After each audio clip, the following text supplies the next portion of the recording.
This initiative emerged during the Revolution of Dignity. There was a huge dump in the center of the city, and during the revolution, people from Maidan, they removed the fence to the barricades, and then this garbage place opened. People have seen the huge garbage place and decided to turn it into the beautiful garden.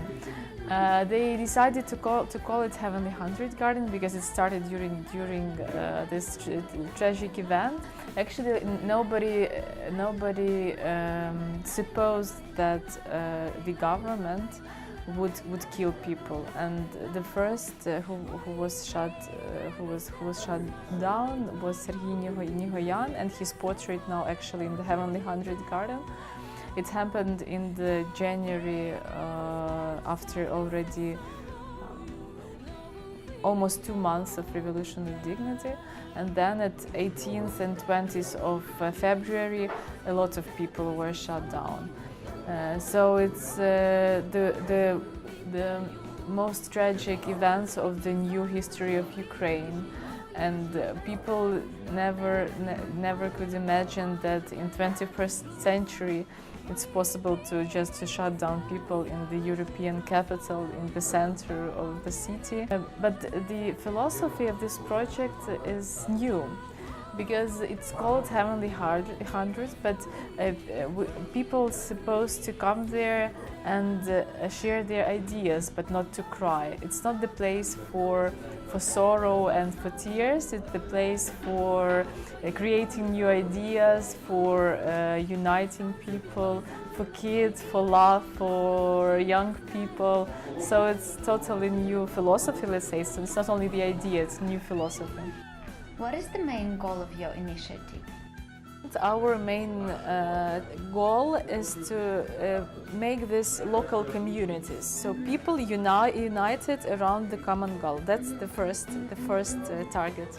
Then it's of course ecological point, because we created the Heavenly 100 Garden. There are grass, there are flowers, there are trees, and it's also make the ecological situation in the city better. In the city we also can have food. We want to promote this ecological ideas, that it's nice to plant vegetables, local vegetables, and to use these vegetables and fruits. If you have urban gardens and you plant vegetables and fruits, then you spend less money in the supermarket. The goal is also politician. We can't skip politics. So through urban gardening, through creating public spaces, we want to explain that people are the power in the city, and we want to decide what we want to have and to see in our city. So I think that with this Heavenly 100 Garden, and basically with the idea of gardening and the garden city idea, we cover all spheres of our life. Actually, it's politics, economy, social sphere, ecology. So it's very wide range, very sustainable, and a wide range of ideas that we're trying to cover. Who owns this land officially? See, the history of Heavenly 100 Garden, it's somehow the small history of the big Ukraine, you know? Yeah, because this land plot is situated in the center of the city, and just after the Ukraine received the independence, people from the city wanted to buy it and to build the hotel.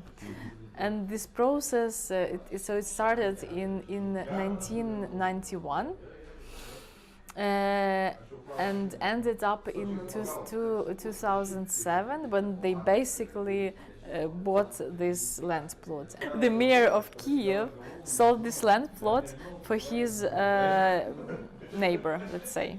So it's son-in-law. So it's a corrupted scheme, but this corrupted scheme was made very legally, and all documents are okay. Legally, it looks very good, but in Ukraine there are lots of corrupted schemes that legally look very good. You never would say that it wasn't legal.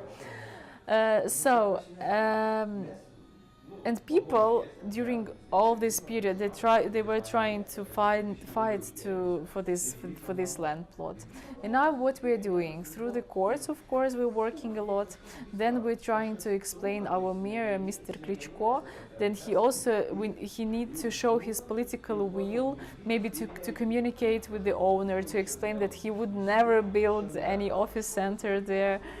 So we're trying to work both in the legal sphere and with politicians, and they don't understand the situation. The times changed. Now people are very active and they would protect what they created. I used to live near the Heavenly 100 Garden, and actually in our team I was the only person who lived there. Other participants of the team, they live in different parts of Kiev. And yes, and the house burned down, and there are three theories why they burned the house. And one of them is because of my active political life, say. Yeah, let's say political yes, position. Let's say my active position. I can say that it's very hard to work with the local government, because they used to these old schemes and they used to old perception of the social society. They think that we are paid by oligarchs and they were paid by other people.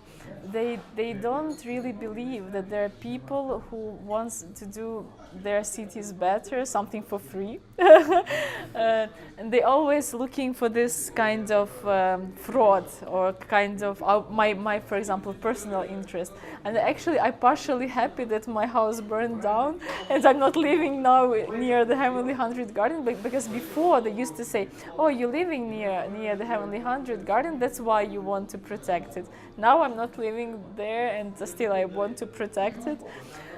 They treat us, I mean social activists, as they treat themselves. They don't understand how one can do something without money, with no profit. And that's why it's different of perceptions, let's say. We are already trying to build the community of social activists, so we want to be organized, we want to have our common goals, our common vision, and to work on this vision. When social activists are organized, they're more effective, and they.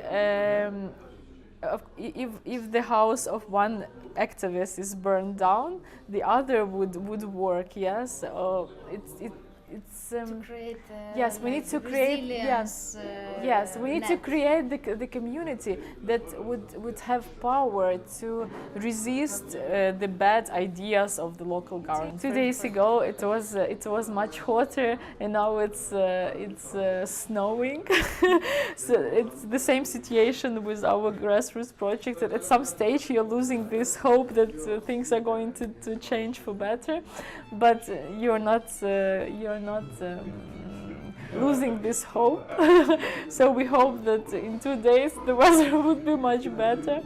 And of course it's a process of transformation, and the only thing we can do now is to understand that it's a long work, and it's nice to see the small results, but we need to be patient and not to stop doing things before we see bigger results. So it's definitely spring, it's not summer for the moment. It's not winter already, but it's not summer. No, it's not winter.